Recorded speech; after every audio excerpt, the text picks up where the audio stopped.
Here back at the Fantasy Bar Week 3 on tap. 6 of my favorite plays ready for you to go on FanDuel and DraftKings, and we are running it back. We are going happy hour every single play under 7,000 here on DraftKings this week, including a stack of a game that I am eyeing up with some pieces that may go overlooked, a value tight end I think you want to get in your lineup, a couple running backs in some smash spots, and a beast of the week I think goes absolutely ham this week. Who we talking about? Only one way to find out. Belly up to the Fantasy Bar.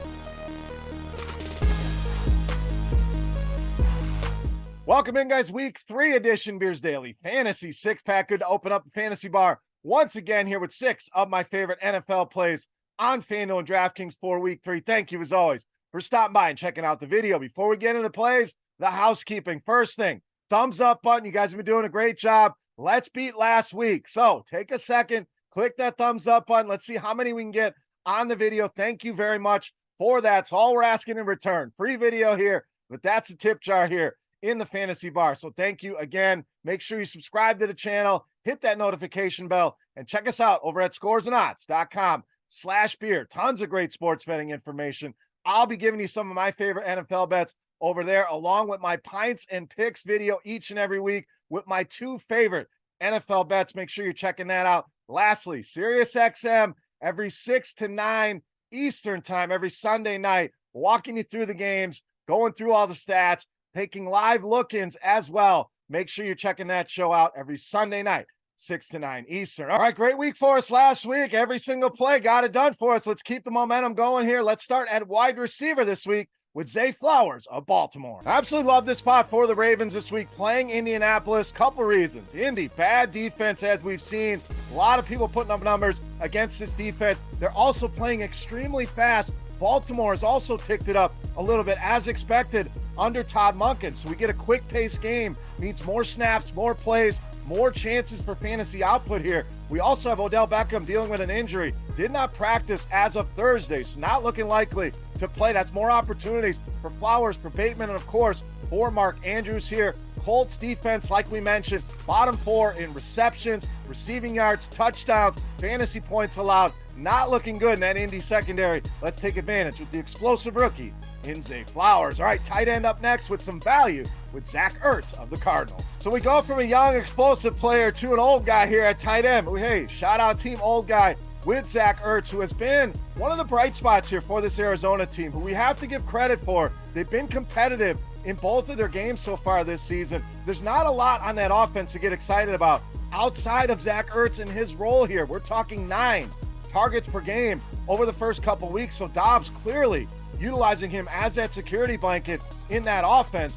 Dallas coming to town means Arizona most likely playing from behind here. The spread certainly indicates that, all the way up to 12.5 here, which means they could be throwing an absolute ton here. Would not be shocked to see Zach Ertz hit 8, 9, potentially double-digit targets. Once again, easy click in cash games with that target floor, and plenty of upside as well to look in tournament. Zach Ertz, my favorite value tight end on the board. All right, quarterback up next. We are rolling with Kirk Cousins of Minnesota. Now, the Vikings record, not great at 0-2, but the stats have certainly been there for Kirk Cousins. 340 or more passing yards in each of the first 2 games. 6 total touchdown passes so far through 2 weeks as well. We know this team loves to throw the ball. What a matchup they get this week with a team that cannot stop anybody through the air here. Another thing, really a lot of ways that you can stack this team. Obviously, Justin Jefferson, the headliner, but you have Addison, you have Osborne, you have Hawkinson. You could throw one of the running backs in there if you wanted. A lot of ways that you can go here.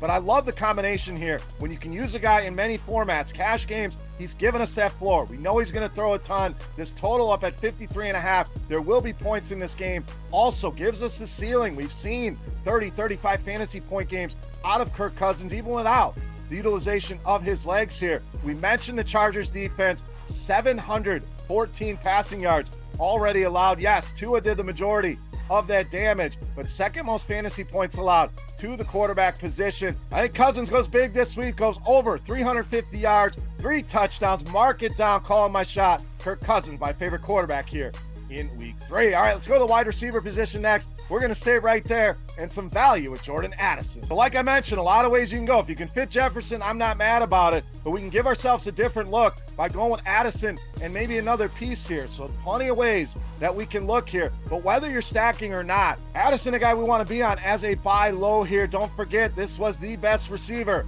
in all of college football. Comes in behind KJ Osborne. Looks like that has already flipped here. Saw his snap rate jump up to almost 70% last week. Routes run up at 97%. So numbers on the rise.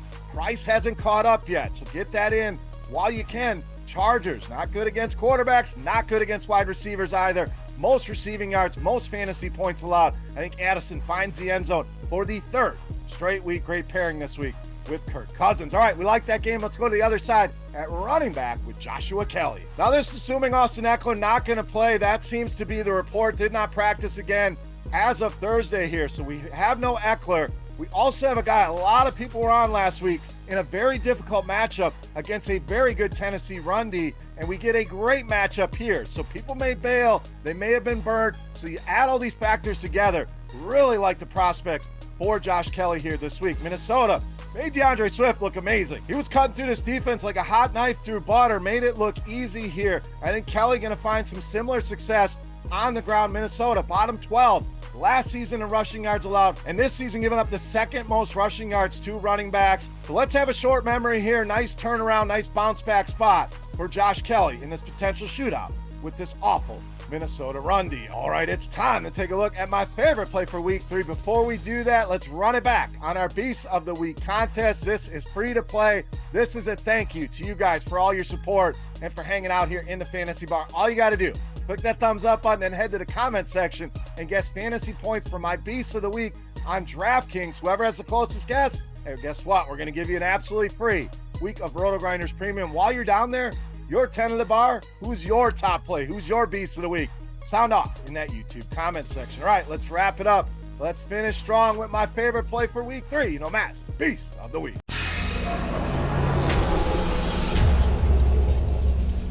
All right, Beast time. We owe you one more running back, and I absolutely love the spot this week for Travis Etienne of Jacksonville, this week's Beast of the Week. So we saw Etienne very productive in week 1, down game in week 2 against a good Chiefs defense. And I want to go right back to the well, like we mentioned, with Josh Kelly. We want to have a short memory. A lot of people going to write Etienne off. That will be a mistake here at home against this Houston Texans run D that has been bad for years. Looks to be bad here once again.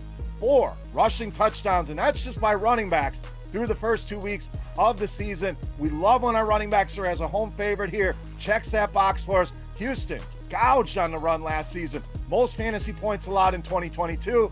Bottom 10 in 2023. I think Travis Etienne bounces back in a big way. Multiple touchdowns here and absolutely smashes Travis Etienne easily.